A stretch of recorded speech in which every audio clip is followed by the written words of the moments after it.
In mid-2020, I noticed the shift in our media.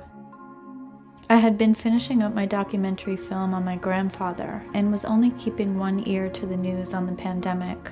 Mostly it was a circulation of independent news sources, but all of a sudden I noticed they were all parroting each other. It was very heavy on one subject and they were all saying the same things, the same terms. No one had any other perspective. They were barely even talking about anything else. I immediately snapped out of my 1 foot in and 1 foot out land. I was wondering why we weren't allowed to make up our own minds. They were drumming in the fact that if we listen to the wrong voices, we may get influenced or worse, brainwashed, and then transmute into dangerous members of society. During this time, of course, I thought a lot about the brainwashing of my dad.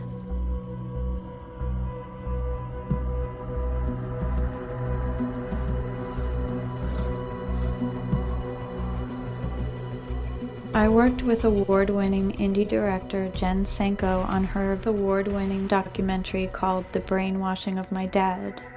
It was a political documentary about the media. As Jen describes it, her father went from a non-political Kennedy Democrat to an angry, far-right Republican by listening to a constant stream of right-wing media. But this isn't a story about just one man.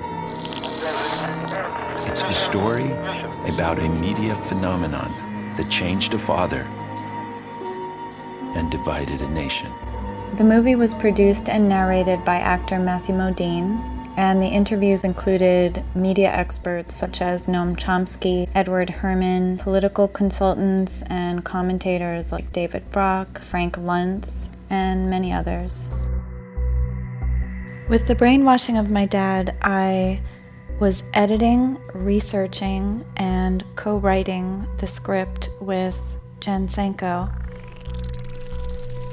It was a comprehensive account of the history of how the media was built. At the time, in the late 1960s, TV had finally become a mass medium, and yet there really weren't people who had decoded the medium. Roger Ailes told Nixon that to appeal to the audience, he needed to use short, snappy one-liners that can stick in the audience's mind. A great philosophy is never one without defeat. It is always one without fear. And so really, Roger Ailes was a pioneer in the whole art of the soundbite. He told Nixon that America is dumb. So give them something simple, boil it down, and they'll get it. One of the biggest steps forward to handing our whole media system to a handful of corporations was completely bipartisan. It was the 1996 Telecommunications Reform Act, and I put reform in quotes. Consumer rights advocates were calling it the Time Warner Enrichment Act. But President Bill Clinton and the Democrats were getting huge soft money donations from the big media and telecommunications companies. So was the Republican Speaker of the House, Newt Gingrich. And together, behind closed doors, they developed this Telecommunications Act, which gave away the media to these few big companies. These few fat companies got even fatter. Mainstream media didn't scrutinize it because they were getting rich at the top. And when you have that kind of bipartisan corruption corrupting our media system, it explains why we ended up with the media system we have. So the concentration is on the history of the media and tactics that are used to lure in audiences and get them hooked.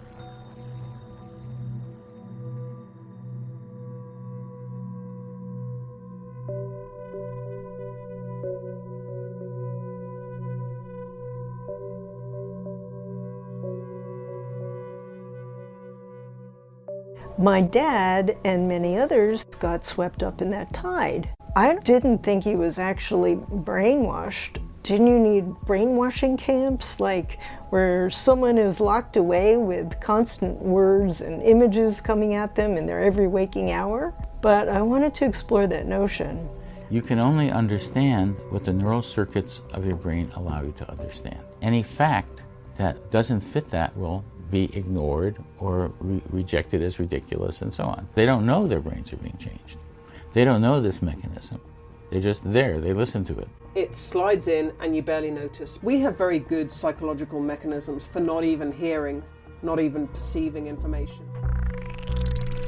There's a great quote that director Jen Senko often cites: "Whatever your first issue of concern, media had better be your second, because without change in the media, progress in your primary area is far less likely." I love that quote, and it holds strong today, because I knew back then, while working on the brainwashing of my dad, that the media is owned by a handful of corporations. And since that's the case, then those corporations have a say in what the news reports, and therefore it will always be propaganda. When I was at Fox News, I can remember sitting in the green room before a show was taped. A purported news report is on the air, and a particularly biased segment comes on, and then someone in the green room, these include Fox News producers, Fox News staff, Fox News contributors, someone will say, "Wow, that was really fair and balanced," and the whole place erupts in laughter. So, I mean, there is a certain understanding that a lot of it is posturing. The media system is really a powerful set of structures. Most people don't have a choice. They don't have a spectrum of available choices that they can look at and say, "Oh, I like this or that." So you have a very limited, constrained set of options to begin with. So that's a bias that's built into the structure of the system. Frank is the genius right-wing wordsmith who taught Republicans to, instead of saying estate tax, say death tax. Instead of saying poor people, say the takers. So I asked him, which frightens you more, government control or government takeover? Oh, clearly government takeover. I think it was 27 out of 30. That's it.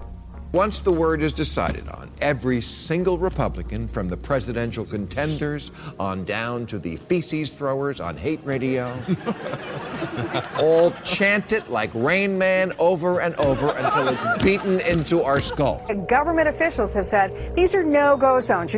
These no-go zones. They were, in fact, manufacturing consent for somewhat a hidden agenda. The mainstream media are elite institutions. The ownership of the media is concentrated in the hands of very wealthy individuals. After working on the brainwashing of my dad, I didn't exactly get more into politics, because in fact the movie emphasized and highlighted the separateness, which is what had turned me off to politics and the news in the first place. In fact, if you look at a map of who votes for Republicans and who votes for Democrats now, it kind of looks like the map of who fought whom in the Civil War. Today I call the media two sides of the same coin. Since 2020, I dared to flip the coin and take a peek on the other side. Heads or tails, it really didn't matter. They're both the same coin. Nobody is safe until everybody is safe. Nobody is safe. No one is safe. No one is safe. No one is safe. Nobody is safe. Nobody is safe. Left or right, they have the exact same end goal, the same agenda, and that is to divide the people so that we are not strong, so that we do not bond together and rise up against the corrupt corporations. This is a real movement in this country against the unvaccinated and unvaccinated. They should be removed from the hospital. Some doctors are saying they'll refuse treatment for people who choose not to get the shot. Maybe you've told yourself you're playing it safe, you just want to wait and see since this is a new vaccine. No. The virus stops with every vaccinated person. A vaccinated person gets exposed to the virus does not infect. You're not going to catch it, you're not going to get sick, you're not going to transmit it. The vaccine is absolutely bulletproof. Vaccines block you from getting and giving the virus. I was vaccinated and I got COVID, and almost everyone we know with vaccinations had at least one bout of it. My thought was, why and how would the indie media sources that I turned to get away from the manipulative corporate mainstream media, how were they parroting the same words? It was very suspicious. YouTube and Twitter and Instagram were all heavily censoring and shadow banning anyone who did not play along. And so I started looking at everyone whose voices were being suppressed. And that led me for the first time to alternative video streaming platforms. These were outlets that were a safe haven for the free speech outlaws. In the brainwashing of my dad, we quoted Hillary Clinton saying that there was a vast right-wing conspiracy against the Democratic Party and specifically against the Clintons, against Bill Clinton. Today, I say the vast conspiracy is big corporations against the people, against both Democrats and Republicans, independents, libertarians, anything and everything. And specifically since 2020, Big Pharma has taken over everything, including our government agencies. So what was extraordinarily powerful about the year 2020 and COVID coming to town was that I woke up to the fact that there really is no left and right. There really is no right-wing media and left-wing. There's just the big corporations against we, the people.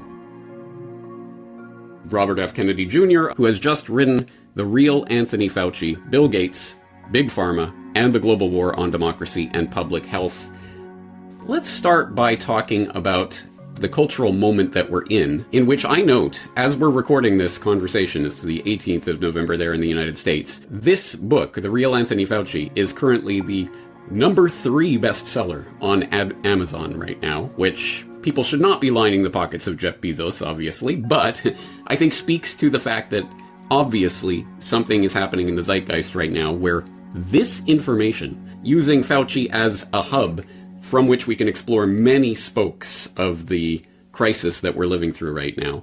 Obviously, people are hungry for this information. Can you just speak to why you decided to write this book specifically about Fauci?